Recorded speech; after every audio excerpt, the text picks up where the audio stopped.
Students, welcome back. How's everybody? So students, this is the part 2 of our SSC CHSL questions, ठीक है, video. In the previous video, I have provided you the part 1 of this, and now this video is part 2, and we have covered the rest of the questions that were left in part 1. So I would say कि आप इस video को पूरा देखें, and this video is just not only for SSC CHSL students. Every student, each and every student who is preparing for SSC CGL, ठीक है, CDS, UPSC, LDS, every exam, it is beneficial for them too, ठीक है.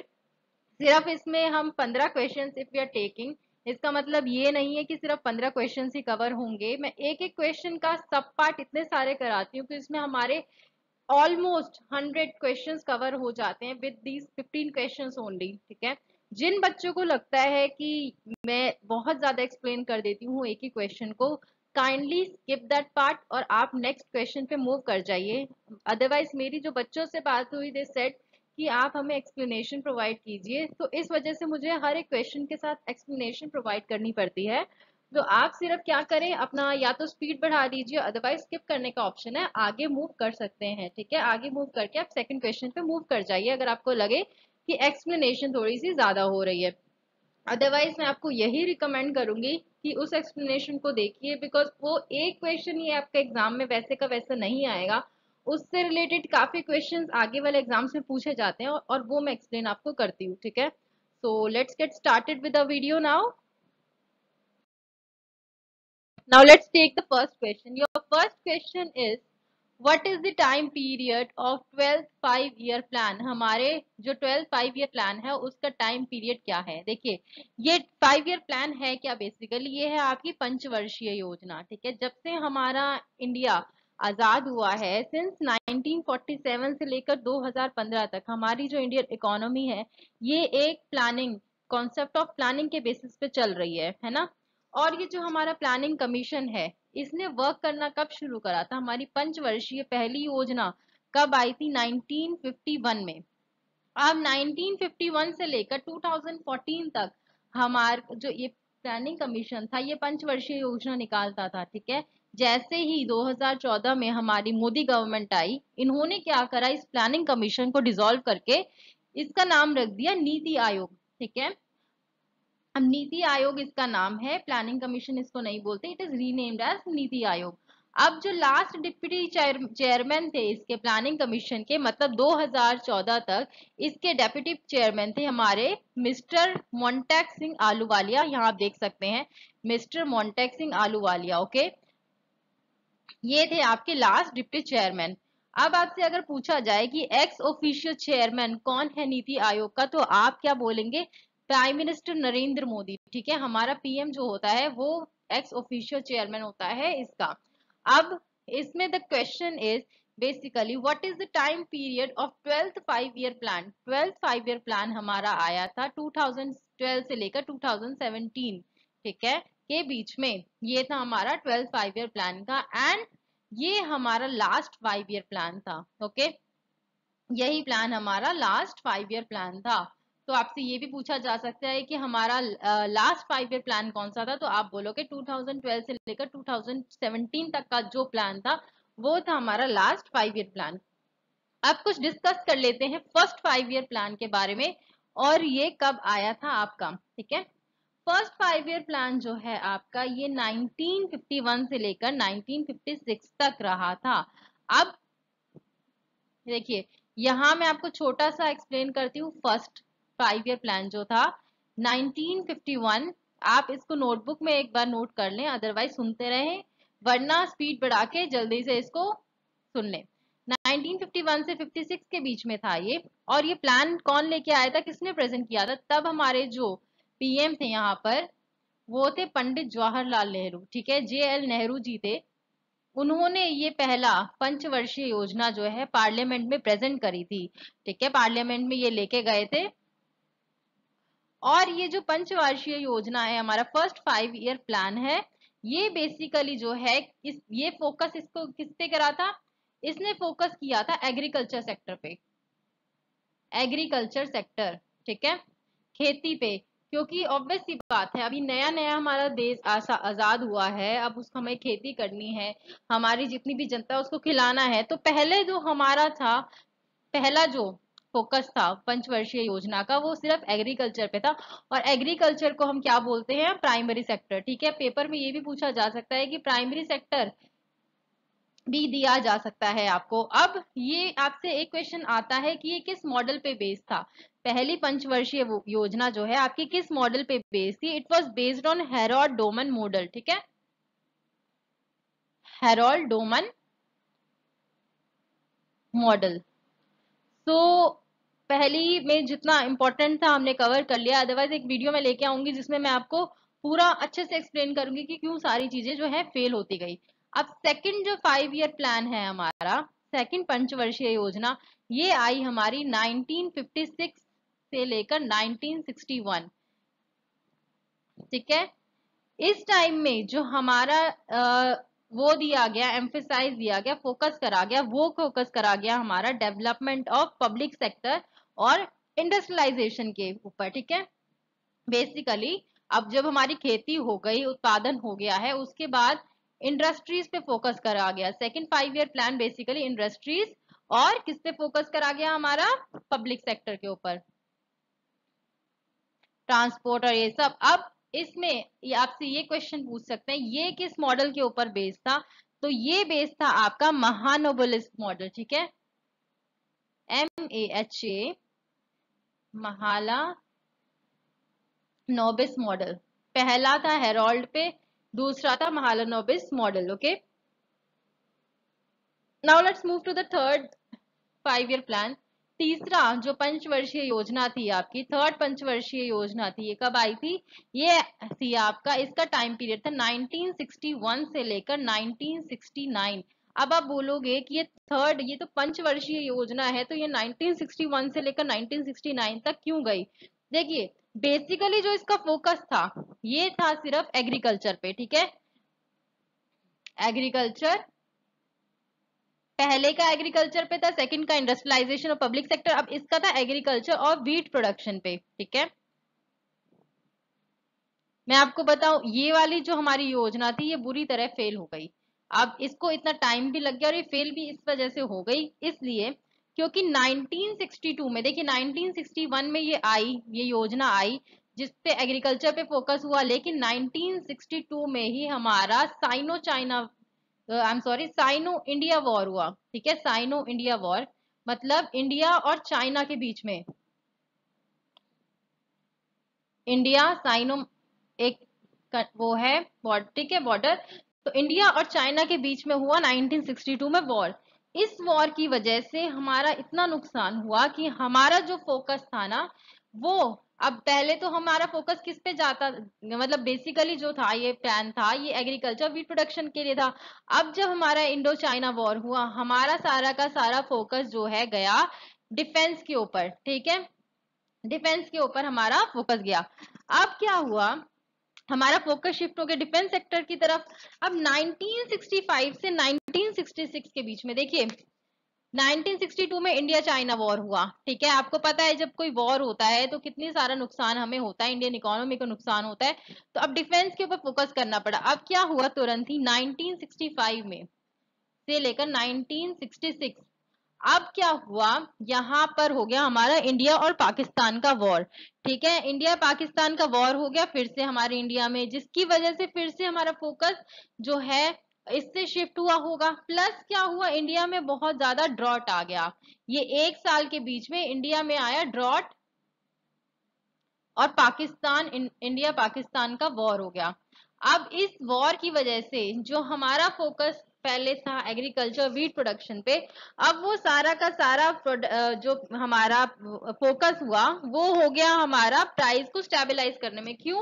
क्योंकि काफी कुछ नष्ट हो चुका था, और उसकी वजह से जो हमारा इन्फ्लेशन है, जो गुड्स का प्राइसेस है, वो बहुत ज्यादा बढ़ गया था। ठीक है, गुड के प्राइसेस बढ़ गए, तो उसके बाद में हमें ये फोकस करना पड़ा कि सबसे पहले हम एग्रीकल्चर को तो बाद में देखेंगे, पहले जो कीमतें बढ़ी हैं उसके प्राइस को तो हम स्टेबलाइज कर लें। ठीक है, थर्ड में हमें इसको प्राइस को स्टेबलाइजेशन पे हमारा फोकस चला गया। अब एस्टिमेटेड ग्रोथ जो थी हमारी, एस्टिमेटेड ग्रोथ जो थी थर्ड 5 ईयर प्लान की वो 5.6 थी, बट एक्चुअल में देखिए थर्ड में 5.6 एस्टिमेटेड थी, बट जो हुई ना ग्रोथ वो थी हमारी 2.4%। ओके, तो थर्ड वाला मॉडल हमारा हो गया फेल। अब आया फोर्थ 5 ईयर प्लान हमारा। अब फोर्थ 5 ईयर प्लान कब कब में आया? 1969 से लेकर 1974, 1969 से लेकर 1974 हमारा फोर्थ 5 ईयर प्लान आया।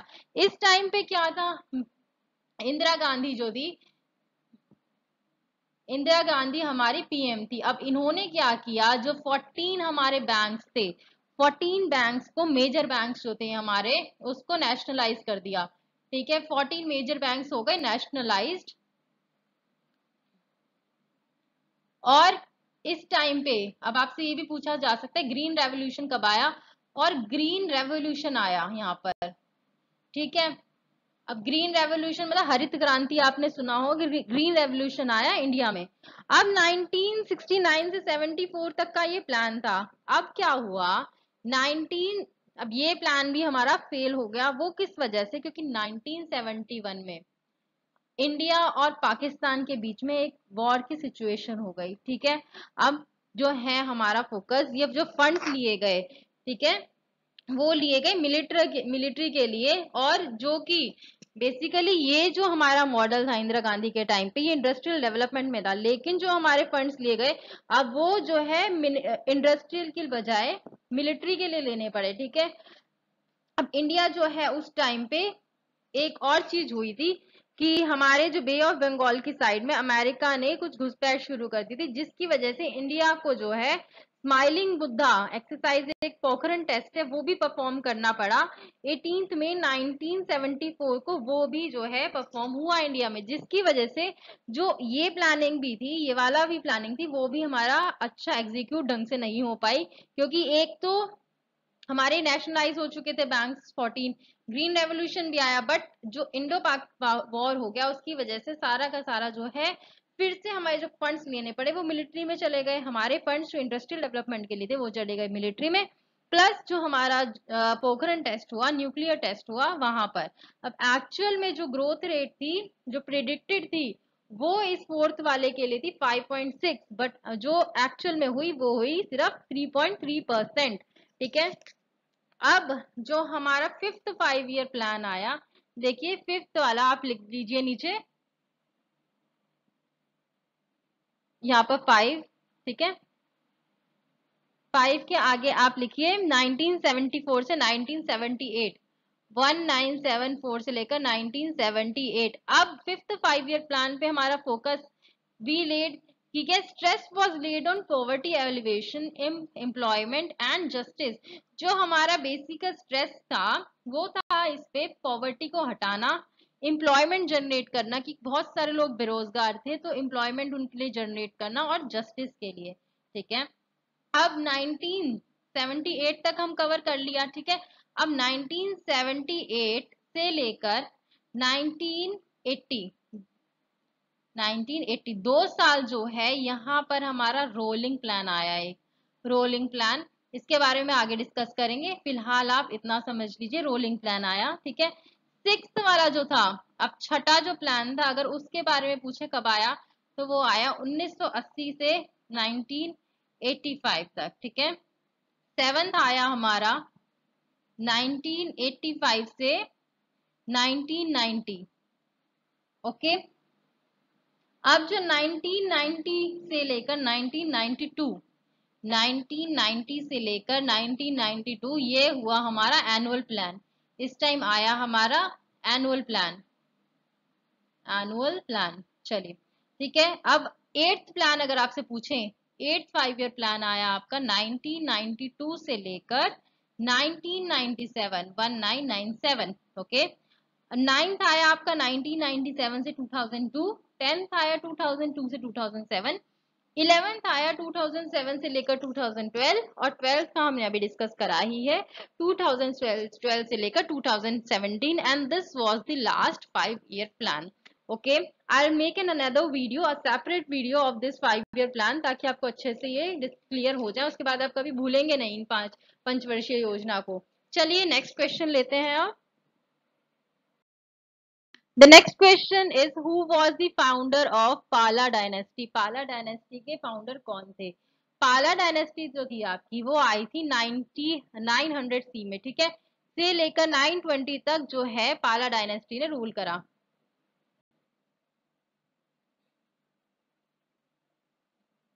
अब क्या था, जो फाउंडर थे पाला डायनेस्टी के वो थे आपके ब्रह्मपाल, ठीक है। Who was the founder of Pala dynasty? Brahmapal was the founder of Pala dynasty.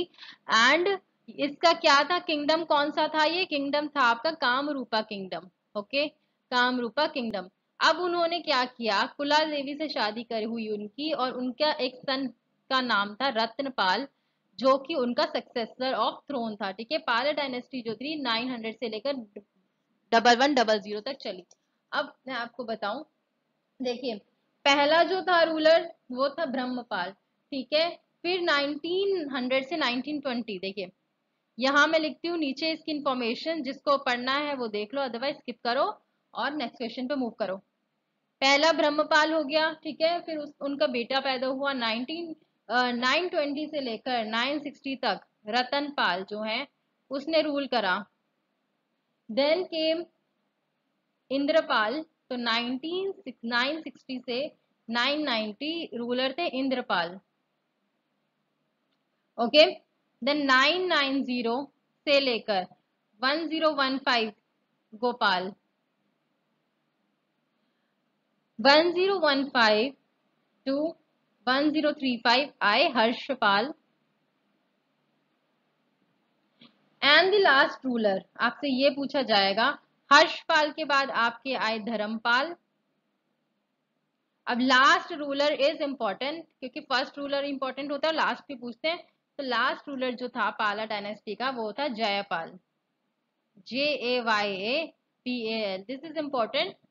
और जो फर्दर ऐसे जिनके पेपर में वैसी जीएस आती है, थोड़ा सा ब्रीफ में पूछ लेते हैं, जो अच्छे से पूछते हैं, उनके लिए ये सारी डेट्स लिख दी हैं। अदरवाइज ये फर्स्ट था आपका ब्रह्मपाल जो फाउंडर था, और लास्ट था आपका जयपाल पाला डायनेस्टी का, ये आपसे पूछ सकते हैं। Moving to the next question, Who wrote the book Era of Darkness? तो Era of Darkness बुक है, it was a very famous book, और शशि थरूर को इसके लिए प्राइज भी मिला था। तो it was written by Shashi Tharoor, okay. Era of darkness अगर ये है, ये बुक लिखी गई थी आपके शशि थरूर के द्वारा। इनको साहित्य अकेडमी अवार्ड भी मिला था। अब ये पूछ सकते हैं कि शशि थरूर को कौन सी बुक के लिए साहित्य अकेडमी अवार्ड मिला था? तो वो था एरा ऑफ डार्कनेस, ठीक है। साहित्य साहित्य अकेडमी अवार्ड। अब कुछ बुक्स डिस्कस कर लेते हैं जो इनकी फेमस बुकें आपसे पूछी जाती हैं। पहली बुक जो इनकी फेमस है वो है आपकी ग्रेट इंडियन नॉवल, ठीक है, 1989 में आई, ग्रेट इंडियन नॉवल। मैं जल्दी से लिखती रहती हूँ, 1989। सेकंड बुक जो इसकी इनकी इंपॉर्टेंट है वो है आपकी show business, it's a very good book. मतलब ये सारी बुक्स ऐसी हैं जो आपको एक बार पढ़नी चाहिए। Show business and 1992. Now another book is Riot, RIOT 2001 में आई है। Then it's a very another important book. This is From Midnight to Millennium. From midnight आधी रात्रि to millennium, एंड ये आई 1997। शशि थरूर ने जो है 16 या 14 साल की उम्र से लिखना शुरू कर दिया था। Then a book name bookless in Baghdad, ये 2005 में आई। एंड एक इम्पॉर्टेंट बुक जो है इसकी ये है आपकी paradoxical PM, the paradoxical prime minister, paradoxical PM, ये भी शशि थरूर ने लिखी। ये आपकी हमारी नरेंद्र मोदी जी के ऊपर है, और ये 2018 में ये जो बुक आई है। फिर वाई एम आई हिंदू, ये भी 2018 में आई, ये भी इम्पोर्टेंट है, ये भी पूछ सकते हैं। Y am I Hindu,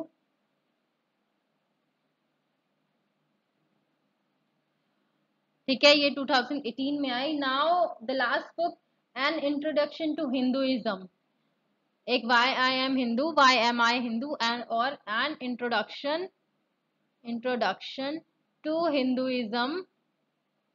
It's also a book and it came in 2019. तो ये बेसिकली 10 बुक्स हैं जो शशि थरूर की इंपॉर्टेंट है और आपसे आगे वाले एग्जाम्स में पूछी जा सकती हैं. Moving to the next question. Now next question is Nobel Prize winner Abay Ahmed Ali belongs to which country? अबे अहमद अली इनको नोबेल पीस प्राइज मिला था और ये प्राइम मिनिस्टर हैं यूथोपिया के. अब इनको किस वजह से मिला था आपका नोबेल पीस प्राइज? ये जो हैं इन्होंने एक कंट्री एरिथ्रिया और यूथोपिया, इनके बीच में काफी टाइम से जो है झगड़े चलते आ रहे थे. एरिथ्रिया और यूथोपिया के बीच में काफी टाइम से झगड़े चलते आ रहे थे. तो जब ये अबे अहमद अली जब इनके प्राइम मिनिस्टर की इन्होंने ओथ ली 2018 अप्रैल 2, ये भी आपसे पूछ सकते हैं 2 अप्रैल 2018, तो बेसिकली इनका मेन फोकस यही था कि इनका रिलेशन को है जो है पीस यहाँ पर इस कंट्री में लेके आनी है. ठीक है, इन बेसिक मोटिव था इनका to resolve peace between the two countries. तो यूथोपिया और एरिथ्रिया के बीच में इनको पीस करवानी है. ठीक है, तो इस वजह से इनको नोबेल पीस प्राइज भी मिला क्योंकि काफी हद तक ये उसमें कामयाब हुए. अब नेक्स्ट क्वेश्चन पे चलते हैं. The next question says, in which year right to property was removed from fundamental right? It's a very important question और इसके बारे में मैं थोड़ा एक्स्ट्रा भी बताऊंगी. तो ये 1978 में जो है right to property act was removed as a fundamental right.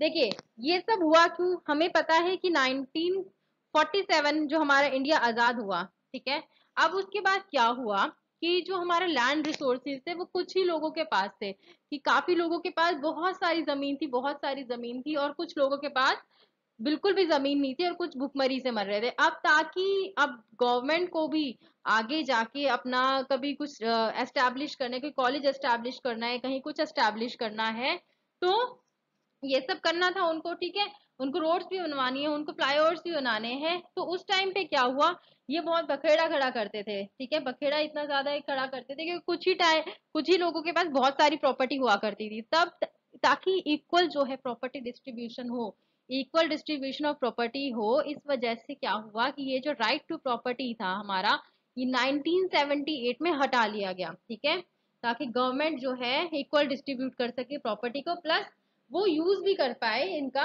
और प्लस ये था वहां पर कि इन लोगों को पहले पैसे मिल जाते थे कि जब अगर ये ऐसा एक्ट है तो इनको पैसे मिल जाएंगे अगर कोई भी गवर्नमेंट जो है कोई भी अपनी इनकी प्रॉपर्टी पे कुछ भी एस्टैब्लिश करती है. अब ये जो पहले जो था ये पार्ट 3 में, ठीक है,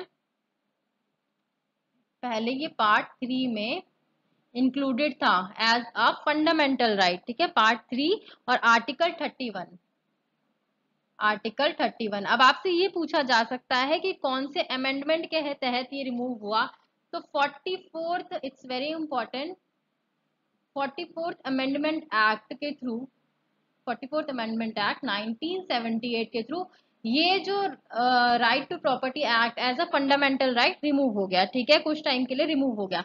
बट क्या हुआ कि अब जब ये रिमूव हुआ तो इसका मतलब था कि गवर्नमेंट आपकी प्रॉपर्टी को ले लेगी और उसका कभी कभार ऐसा भी होगा कि कंपनसेशन भी नहीं देगी. ठीक है, फिर कुछ टाइम बाद जो है लोगों को ये एहसास हुआ कि भाई ये गलत हो रहा है, तो वो क्या करते थे, कोर्ट में चले जाते थे. ठीक है, कोर्ट में चले गए कि भाई ऐसे कैसे हमारी गवर्नमेंट हमारी जमीन एक्वायर कर सकती है, ये वो. काफी कुछ होने के बाद में अब इन्होंने क्या किया कि 300A में ये फंडामेंटल जो राइट है उसको हटा के ये कौन सा राइट बन गया, कॉन्स्टिट्यूशनल राइट इसको कर दिया गया. आर्टिकल 300A में इसको कॉन्स्टिट्यूशनल राइट कर दिया गया और इसको फिर से राइट टू प्रॉपर्टी के उसमें वापस लेके आ गए. ठीक है, अब ये भी काफी इसकी बड़ी थ्योरी है, तो छोटा सा ब्रीफ मैंने आपको ये समझा दिया कि क्यों हटाया गया और वापस भी क्यों लाया गया ये. चलिए आगे चलते हैं. The next question says, what is the atomic number of copper? First of all आपको ये जानना जरूरी है कि एटॉमिक नंबर क्या होता है. देखिए कोई भी एटम है उसमें इलेक्ट्रॉन, प्रोटॉन और एक होता है न्यूट्रॉन. ठीक है, इलेक्ट्रॉन पे आपको पता है नेगेटिव चार्ज होता है, प्रोटॉन पॉजिटिव और न्यूट्रॉन जो है वो न्यूट्रल होता है. अब कोई भी जब कोई न्यूट्रल एटम होता है तो उसमें number of electrons is equal to number of protons, ये सभी को पता होगा। और नंबर ऑफ इलेक्ट्रॉन्स या नंबर ऑफ प्रोटॉन्स को ही आप बोलते हो एटॉमिक नंबर, ठीक है, इसी को हम एटॉमिक नंबर बोलते हैं। और एटॉमिक मास क्या होता है आपका? एटॉमिक मास होता है आपका नंबर ऑफ प्रोटॉन्स या electrons, protons plus number of neutrons, इसको बोलते हैं हम एटॉमिक मास, ठीक है। अब कॉपर जो है इसका मास, अब एटॉमिक नंबर आपने देख लिया, इसका मास है 63.5 mu, ठीक है, 63.5 म्यू, ये है इसका मास। चलिए नेक्स्ट क्वेश्चन पे चलते हैं। इसी तरीके से जैसे इसका कॉपर का एटॉमिक नंबर पूछा गया, इसी तरीके से आपसे किसी भी एलिमेंट का जो है एटॉमिक नंबर पूछा जा सकता है। एटॉमिक मास बहुत कम आता है बट फिर भी चांसेस होते हैं कि आ जाए, बट एटॉमिक नंबर बहुत बार पूछा जाता है तो उसको याद करिए, ठीक है। आगे चलते हैं। कुमाऊन हिमालयाज जो हैं आपके, Kumaon Himalayas is situated between which two river? Kumaon Himalayas आपके सतलुज रिवर और काली रिवर के बीच में लोकेटेड है, ठीक है, सतलुज और काली रिवर के बीच में ये हिमालयाज जो है लोकेटेड है। अब मैंने यहाँ पर आपसे आपके लिए एक पिक मैंने डाउनलोड की थी तो यहाँ पर लगा दी है। देखिए यहाँ से इंदस रिवर निकली, यहाँ से सतलुज रिवर निकली, ठीक है। ये आपके आपको उत्तराखंड का एरिया, उत्तराखंड का एरिया ये आपसे पंजाब, पंजाब हरियाणा, यहाँ से उत्तराखंड का एरिया ये वाला, ठीक है। और इधर से आई आपकी काली रिवर, तो उसी के बीच में सतलुज और काली रिवर के बीच में ये कुमाऊं हिमालयाज लाए करते हैं, ठीक है। ऐसे ही आगे देखिए पंजाब हिमालय, ठीक है, यहाँ पर आगे पंजाब हिमालयाज, ये आपके JNK से होते हुए आ रहे हैं, ये हैं आपके कुमाऊं हिमालयाज। आगे गए, इधर आ गए आपके नेपाल हिमालयाज, और आगे गए असम हिमालयाज, ये है ब्रह्मपुत्र नदी के किनारे। और अगर नेपाल हिमालय तो ये देखिए इसके नीचे घाघरा नदी बह रही है। तो अगर आपसे पूछा गया था कुमाऊं तो ये है आपके काली रिवर और सतलुज रिवर के बीच में। चलिए नेक्स्ट क्वेश्चन पे चलते हैं। Who is the current chairman of BCCI? BCCI के करंट चेयरमैन है आपके सौरव गांगुली, ठीक है। BCCI के बारे में आपको कुछ और चीजें पता होनी चाहिए कि ये found When was BCCI founded? It was founded in 1928. Second thing आपसे पूछ सकते हैं कि हेडक्वार्टर, हेडक्वार्टर कहाँ पर है? ये है आपके वानखड़े, वानखड़े स्टेडियम में, ठीक है, हेडक्वार्टर है आपके। प्लस आपसे पूछ सकते हैं कि वाइस प्रेसिडेंट, आपने चेयरमैन तो देख लिया, जो वाइस प्रेसिडेंट है इसे कौन है? ये है आपके Mahim Varma. Second thing which can be asked is secretary. ये BCCI का मैं जितने इंपॉर्टेंट पॉइंट्स है वो डिस्कस करें। सेक्रेटरी है आपके Jay Shah. Another thing which they can ask you is men's coach, very important question ये पेपर में पूछा गया है। मेंस कोच पता है रवि शास्त्री। एंड आपसे पूछा जा सकता है कि विमेंस कोच कौन है? Women's coach is, please don't go by spellings की, ठीक है, यहाँ पर कुछ भी गलती हो सकती है, जल्दी जल्दी लिख रहे हैं हम। तो women's coach is WV Raman, ठीक है। ये सब आपको पॉइंट्स याद करने हैं और याद रखने हैं BCCI के बारे में। नेक्स्ट क्वेश्चन पे चलते हैं। Next question says which of the following are water soluble vitamin? आपको पता है दो तरीके के विटामिन होते हैं, one are fat soluble and another one are water soluble, ठीक है। अब फैट सॉल्युबल विटामिन जो होते हैं ये हैं आपके A, D, E और K। क्वेश्चन पूछा जा सकता है, बहुत इंपॉर्टेंट क्वेश्चन है, विटामिन पे क्वेश्चन आता ही आता है। तो वाटर सॉल्युबल तो हो गए आपके vitamin B and C। Now fat soluble are, fat soluble vitamin are A, D, vitamin E and vitamin K। देखिए there is a difference and major difference between water soluble and fat soluble. हम रट तो लेते हैं कि fat soluble ये है, water soluble ये है, बट फिर भी एक बार थोड़ा सा मैं ब्रीफ में बताऊं कि वाटर सॉल्युबल और फैट सॉल्युबल के बीच में डिफरेंस क्या है। देखिए वाटर सॉल्युबल विटामिन वो होते हैं जो कि डिसॉल्व हो जाते हैं जल्दी से, ठीक है। अब जैसे ये हमारे विटामिन को लेके गया टिश्यूज की तरफ, ये वहां पर स्टोर नहीं होते, ठीक है, एज अ फैट फॉर्म ये स्टोर नहीं होते, ये क्या होते हैं पानी के साथ निकल जाते हैं, वाटर सॉल्युबल होते हैं। तो स्टोरेज नहीं होती इन विटामिन की, ठीक है। जैसे जब भी कहते हैं ना कि जैसे अगर विटामिन सी ज्यादा खाना चाहिए, जल्दी एब्जॉर्प्शन हो जाती है इन विटामिन की, इस वजह से इनको बोलते हैं वाटर सॉल्युबल।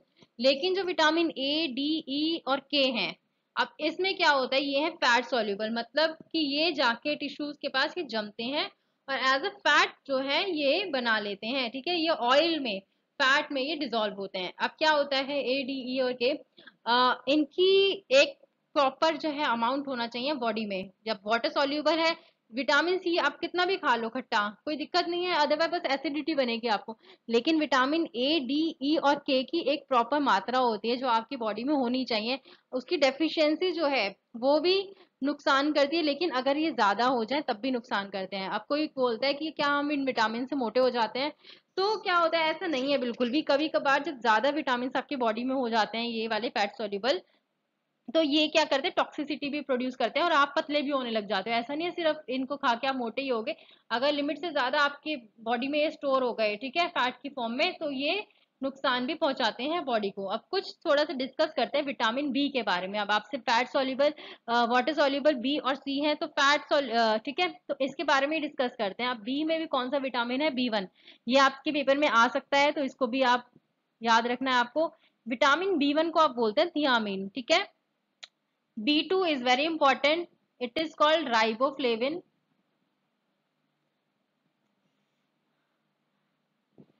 RIBOFLAVIN, ठीक है, riboflavin. Vitamin B3 also important vitamin, इसको बोलते हैं नियासिन, NIACIN। नाउ B5, ये इतना इंपॉर्टेंट नहीं है। B5 को आप बोलते हो पेंटोथेनिक, पेंटोथेनिक एसिड, ओके। ये इतना इंपॉर्टेंट नहीं है। B6 होता है, B6 का कोई नाम नहीं है। देन कम्स B7, इंपॉर्टेंट, जो कि आपकी बायोटीन। बायोटीन के आजकल लोग कैप्सूल, लड़कियां इतने कैप्सूल खाती हैं, किस वजह से, ताकि हेयर और जो है आपके हेयर ग्रोथ के लिए, आपके नेल्स की ग्रोथ के लिए बायोटीन का विटामिन होना बहुत जरूरी है, तो वो एक्स्ट्रा भी खाते हैं, ठीक है। तो biotin is good for your hair nourishment and your क्या कहते हैं, nails and your skin, everything. Now comes vitamin B9, एक B9 भी होता है विटामिन, ठीक है। आपसे कुछ भी क्वेश्चन पूछा जा सकता है, इसमें से कौन सा विटामिन की बी की फॉर्म नहीं है, उसमें कुछ नाम दे सकते हैं और फिर आपको सिलेक्ट भी करना हो सकता है। अब now B12 is also important and this is cobalamin, cobalamin, ठीक है। And then vitamin C is water soluble, vitamin C is vitamin C, no name, ठीक है, नो अनदर नेम। तो आई होप विटामिन का कॉन्सेप्ट क्लियर हो गया होगा। Fat और फैट सॉल्युबल और वाटर सॉल्युबल में थोड़ा सा डिफरेंस समझ में आया होगा, एक ब्रीफ सा। Let's move to the next question now. Which is the largest river island in the world. देखिए, रिवर आइलैंड जो है आपका लार्जेस्ट ये है माजुली, ठीक है। हर पेपर में, मतलब हर पेपर में नहीं बोलूंगी, ऑलमोस्ट काफी क्वेश्चन पेपर्स में ये पूछा जाता है। Majuli is the largest river island, और ये लोकेटेड कहाँ है, इसकी लोकेशन नेक्स्ट पेपर्स में पूछ सकते हैं। It's located in the heart of Assam, ठीक है, ऑन टर्बुलेंट, मतलब कहाँ पर है, किस पे, कौन सी रिवर पे, टर्बुलेंट वाटर्स ऑफ, कहाँ पर, ब्रह्मपुत्र, ब्रह्मपुत्र रिवर पे ये आइलैंड जो है लोकेटेड है, ओके। नाउ आपसे पूछा जा सकता है, ये तो हमारा हो गया लार्जेस्ट रिवर आइलैंड। अब smallest river island, smallest river island world में और इंडिया में। अब जो ये वर्ल्ड का भी लार्जेस्ट आइलैंड है और इंडिया का भी, माजुली जो है लार्जेस्ट आइलैंड है, ठीक है। जब वर्ल्ड का हो गया तो ऑब्वियसली बात है इंडिया का भी होगा। अब स्मॉलेस्ट रिवर आइलैंड वर्ल्ड का और इंडिया का कौन सा है, ये है आपका उमानंदा आइलैंड, उमानंदा आइलैंड, ये भी असम में ही है। इसको और क्या बोलते हो, पिकॉक आइलैंड भी इसको बोला जाता है, पिकॉक आइलैंड भी इसको बोला जाता है। And it is also located in the Assam region and it's located in the middle of river Brahmaputra, okay. Umananda Island, also known as Peacock Island, is located in the middle of the Brahmaputra river.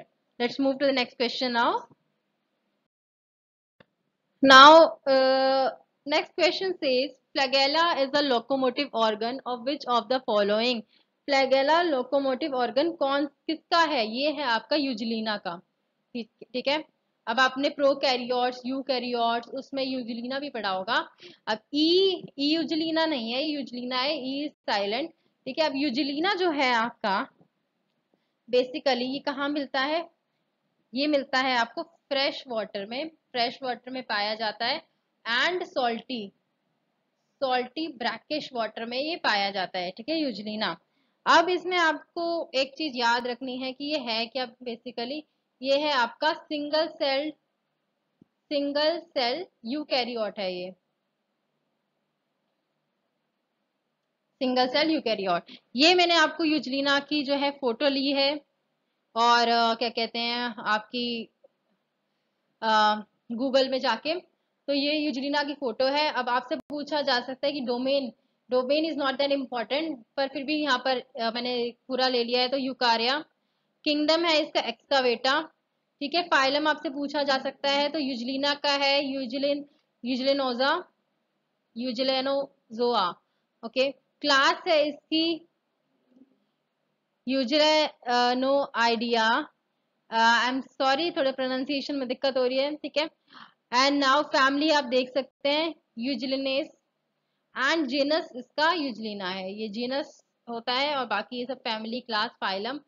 वैसे पूछा नहीं जाता बहुत ही, मतलब अगर bio के student और कोई बायो का पेपर है उसमें ही पूछा जाता है इतना डिटेल में, बट फिर भी मैंने यहाँ पर समझा दिया है, आपको दिखा दिया है। ठीक है। Moving to the next question.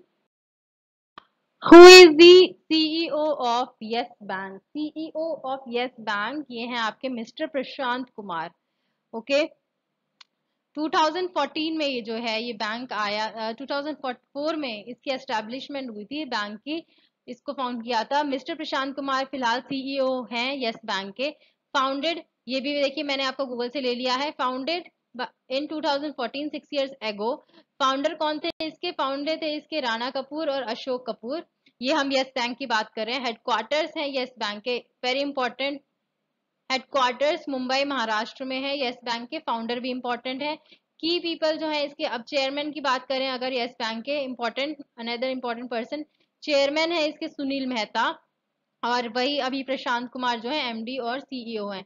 अब प्रोडक्ट्स जो हैं ये यस बैंक क्या क्या बेचता है अपना, एक तो क्रेडिट कार्ड्स। ठीक है, कंज्यूमर बैंकिंग में डील करता है ये, कॉर्पोरेट बैंकिंग में डील करता है, फाइनेंस एंड इंश्योरेंस में डील करता है, मॉर्गेज लोन्स में डील करता है, private banking, wealth management, investment banking पे ये डील करता है। Let's move to the next question now.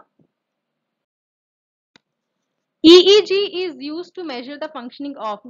अब EEG की पहले फुल फॉर्म क्या होती है ये देख लीजिए। इलेक्ट्रो, हम इसको ब्रेक करके फिर पढ़ते हैं। ठीक है। Electro encephalogram. ठीक है, electro encephalogram, EEG। Electro for E, एनसी एनसीफेलो, ठीक है, एंड ग्राम फॉर जी। अगर आपसे अलग अलग करके पूछा जाए तो ये है इसकी फुल फॉर्म। अब EEG is use to measure the functioning of, यहाँ पर मैंने EEG तो कर दिया बट लिखा नहीं फंक्शनिंग। तो फंक्शनिंग ये ब्रेन की मेजर करता है। ठीक है, ब्रेन में जो आपके सिग्नल्स आ रहे हैं बेसिकली ब्रेन की इलेक्ट्रिकल एक्टिविटी जो है उसको रिकॉर्ड करता है। कैसे करता है? आपका जो स्कैल्प है, खोपड़ी है, उस पे इलेक्ट्रोड्स जो है लगा दिए जाते हैं, और वो मेजर करते हैं ब्रेन की इलेक्ट्रिकल एक्टिविटी। अब ये किस वजह से यूज होती है? EEG के कराने से आपको क्या क्या होता है, किस किस चीज का डायग्नोसिस होता है? एक तो अगर कोई बंदा कोमा में हो तो उसका पता चल जाएगा। ठीक है, ब्रेन डेड पर्सन का EEG से पता चलता है। दूसरा, एपिलेप्सी सुना होगा आपने, एपिलेप्सी का भी पता होगा। एक डिसऑर्डर होता है एंसेफेलाइटिस कुछ करके, वो भी इसमें जो है डिटेक्ट होता है। प्लस अगर डिप्रेशन है या फिर स्लीप डिसऑर्डर्स हैं आपके, वो भी EEG टेस्ट से जो है डिटेक्ट होते हैं। ठीक है, moving to the next question. Where is the tomb of Sher Shah Suri located? शेर शाह सूरी का टॉम कहाँ पर लोकेटेड है? ये लोकेटेड है आपका सारासारम, सासाराम टाउन ऑफ बिहार। बिहार में जो है शेर शाह सूरी का टॉम लोकेटेड है, बिहार स्टेट, इंडिया। अब जो ये शेर शाह सूरी टॉम है, ये शेर शाह सूरी की मेमोरी में बना था। ठीक है, in memory of Shershah Suri. और ये बनाया किसने था? अब पठान था एक बिहार का, जिसने मुगल एम्पायर को, एक पठान ने बनाया था ये शेरशाह सूरी की याद में। वो उसने जो है मुगल एम्पायर को डिफीट किया और सूरी किंगडम को फाउंडर था वो सूरी किंगडम का। ठीक है, अब आपसे ये पूछा जा सकता है कि ये जो टॉम है इसका डिजाइनर कौन था? डिजाइन्ड बाय, डिजाइन किया था इसको अलावल खान ने, अलावल खान। ठीक है, तो इसके लिए इतना ही, आगे चलते हैं। Last question but not the least, how many districts are there in Ladakh union territory? Ladakh union territory में कितने डिस्ट्रिक्ट्स हैं? तो ये दो डिस्ट्रिक्ट हैं। कौन कौन सी? देखिए, एक तो करगिल और एक लेह डिस्ट्रिक्ट। ठीक है,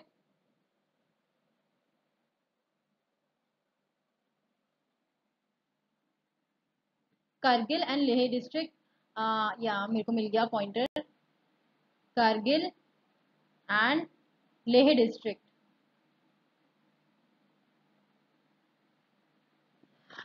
So guys, this was the last question of this part 2. I'll be bringing part 3, part 4, part 5 till the time जब हम questions complete नहीं कर लेते। अगर आपको कोई भी requirement है extra कि आपको अलग से कुछ पढ़ना है या कोई topic cover करना है, please comment section में लिखिए। Otherwise you can contact sir and tell him कि ये वाला मैं जो है आपका वो वाला टॉपिक ले लूंगी। दूसरा, कोई रीजनिंग का टॉपिक पढ़ना हो वो आप मेरे को इन्फॉर्म कर दीजिए। ठीक है, कुछ भी पढ़ना हो तो सर को बता दीजिए, हम जरूर कोशिश करेंगे कि उस टॉपिक को जल्दी से जल्दी कंप्लीट करा पाए। ठीक है, सो अभी के लिए इतना ही। बाकी नेक्स्ट वीडियो आएगी जल्दी। Okay, take care till the time and stay home, stay safe, God bless you all.